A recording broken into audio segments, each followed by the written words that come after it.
بسم اللہ الرحمن الرحیم۔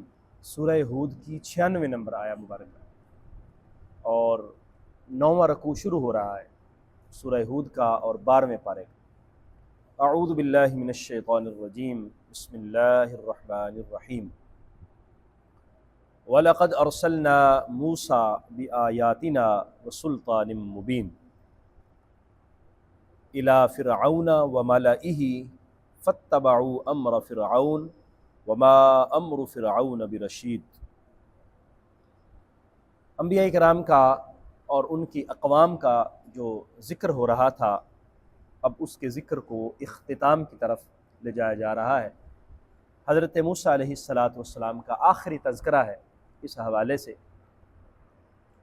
حضرت موسیٰ علیہ السلام کو اللہ تعالیٰ نے فرعون کی طرف، فرعون کے درباریوں کی طرف اور جو اس کے پیروکار تھے ان کی طرف بھیجا اور ان کی رہنمائی کی اور ان کو درست راہ پر لانے کے لیے تلقین کی گئی، لیکن انہوں نے قبول نہ کیا، اور یہ ذکر پہلے بھی ہم بارہا پڑھ چکے ہیں۔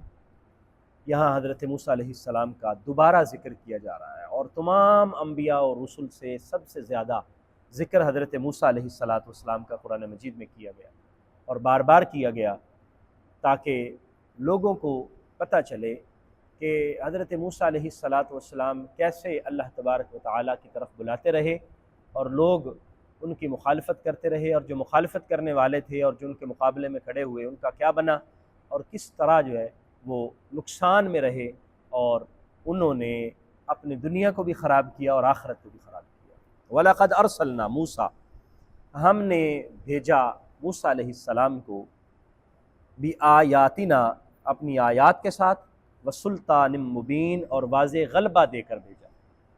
حضرت موسیٰ علیہ السلام کو تورات عطا فرمائی گئی، تورات میں اللہ تعالیٰ نے اپنی آیات بیان فرمائی، اور واضح غلبہ جو فرعون کے دربار میں اللہ تعالیٰ نے حضرت موسیٰ کو عطا فرمایا، اور وہاں حضرت موسیٰ کے عصا کا معجزہ دکھایا گیا، اور جو جادوگر تھے ان پر غلبہ حضرت موسیٰ علیہ السلام کو ہوا۔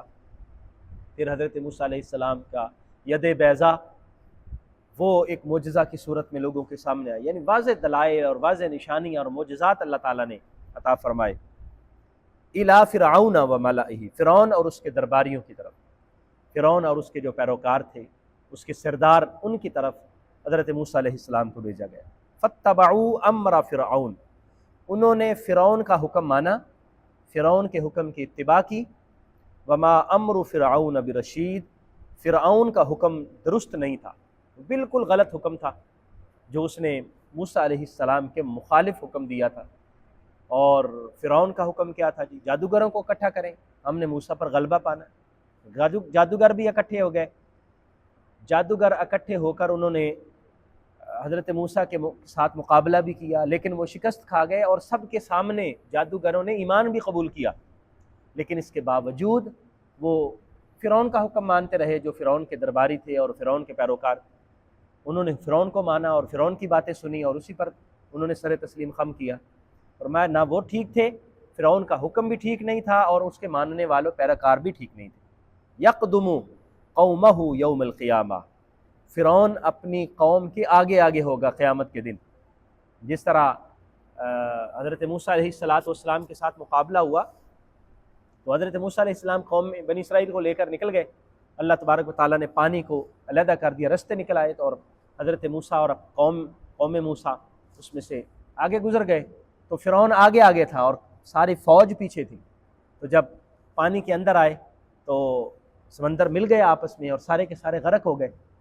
تو فرعون قیادت کر رہا تھا سارے کے سارے لشکر کی، اور میں اسی طرح قیامت کے دن بھی سب کے آگے ہوگا اور سب کو جہنم میں لے کے جائے گا۔ یقدم قومہ یوم القیامہ، قیامت کے دن بھی اسی طرح آگے آگے ہوگا۔ فأوردہم النار، اور ان سب کو جہنم میں لے جائے گا، آگ میں لے کے جائے گا۔ وبئس الورد المورود، اور کتنی بری اترنے کی جگہ ہے جو جہنم ہے، کتنی بری اترنے کی جگہ اور کتنا برا گھاٹ ہے جہاں پر فرعون اپنے ماننے والوں کو لے کے جائے گا۔ وَأُتْبِعُوا فِي هَٰذِهِ اللَّعْنَةِ، اس دنیا میں بھی لعنت ان کے پیچھے لگا دی گئی۔ دیکھیں، جب حضرت موسیٰ علیہ السلام کی بات نہیں مانی بلکہ قتل کرنے کے لیے اور حضرت موسیٰ اور آپ کی قوم کو ان کے ساتھ جنگ کرنے کے لیے پیچھے گئے تو رسوا ہوئے، غرق ہو گئے، تو سب دنیا والوں کو پتہ چل گیا کہ یہ اللہ تعالیٰ کے غضب کا اور اللہ تعالیٰ کی ناراضگی کا شکار ہوئے، اللہ کے عذاب کا شکار ہوئے۔ تو اس دنیا میں بھی لعنت ان کے پیچھے، اور آج تک پیچھے ہے۔ آج بھی فرعون کی لاش جو ہے وہ محفوظ پڑی ہوئی ہے، اور اب بھی لوگ دیکھتے ہیں، توبہ توبہ کرتے ہیں۔ یعنی اس پر جو اللہ کی لعنت برسی اور اللہ کا عذاب اس پر برسا، آج بھی عبرت کا نشانہ ہے۔ تو اس دنیا میں بھی ان کے پیچھے لعنت لگا دی گئی ہے۔ وَيَوْمَ الْقِيَامَةِ، اور قیامت کے دن بھی ایسے ہی ہوگا۔ بئس الرفد المرفود، اور یہ کتنا برا عطیہ ہے، اور یہ کتنی بری سزا ہے جو فرعون کو ملی اور فرعون کے درباریوں کو ملی۔ ذَلِكَ مِنْ أَنْبَاءِ الْقُرَىٰ، یہ بستیوں کی خبریں تھیں، یعنی یہ سارے واقعات ذکر کیے گئے۔ حضرت نوح علیہ السلام سے آغاز ہوا، پھر قوم ہود کا ذکر، قوم عاد کا ذکر، سمود کا ذکر، اور حضرت شعیب علیہ السلام کا ذکر ہوا، حضرت لوط علیہ السلام کا ذکر ہوا، اور یہاں حضرت موسیٰ علیہ السلام اور آپ کی قوم کا ذکر کیا گیا، فرعون کا ذکر ہوا۔ یہ سارا کچھ بیان کر کے اللہ تعالیٰ نے فرمایا ذالک من انباء القریٰ، یہ بستیوں کی ساری خبریں ہیں، نقصها علیک، اے محبوب ہم آپ پر یہ واقعات بیان کر رہے ہیں، یہ ساری خبریں، یہ قصے آپ کو بتا رہے ہیں۔ منہا قائم، اس میں سے کچھ بستیاں ابھی تک موجود ہیں، وحصید، اور کچھ کاٹ دی گئیں، کچھ بستیوں کے کھنڈرات موجود ہیں، اور کچھ تو صفحہ ہستی سے مٹ گئے، یعنی جو پہلی پرانی قومیں تھیں ان کے نشان بھی نہیں، آثار قدیمہ بھی ختم ہو گئے، اور کچھ کے تو آثار قدیمہ اب بھی موجود ہیں، جو عرب سفر کی طرف جاتے ہوئے اور قافلوں کی صورت میں جب اپنے تجارتی قافل لے کر جاتے ہیں تو وہاں سے گزرتے ہوئے اب بھی دیکھتے ہیں۔ تو کچھ تو کھنڈرات موجود ہیں اور کچھ ختم ہو چکے ہیں۔ وما ظلمناہم، ہم نے ان پر ظلم نہیں کیا، ولیکن ظلموا انفسہم، انہوں نے خود اپنے آپ پر ظلم کیا۔ یعنی ان بستیوں کے کھنڈرات کو دیکھ کر کوئی یہ نہ سمجھے کہ پتہ نہیں اللہ نے ان پر ظلم کیا اور ان کو تباہ و برباد کیا، نہ، ہمارے اصول ہیں، ہمارے ضابطے ہیں، جو ان اصولوں ضابطوں کو نہیں مانتا وہ پھر اسی طرح نشان عبرت بنتا ہے، جو ان قواعد کا پیروکار نہیں ہوتا وہ پھر اسی طرح صفحہ ہستی سے مٹ جاتا ہے، وہ نشان عبرت بن جاتا ہے اور قصہ پارینہ اور قصہ ماضی بن جاتا ہے۔ ہم نے ظلم نہیں کیا ان پر، انہوں نے خود اپنے آپ پر ظلم کیا۔ فما اغنت عنہم آلہتہم، ان کے خداؤں نے انہیں کچھ فائدہ نہیں دیا۔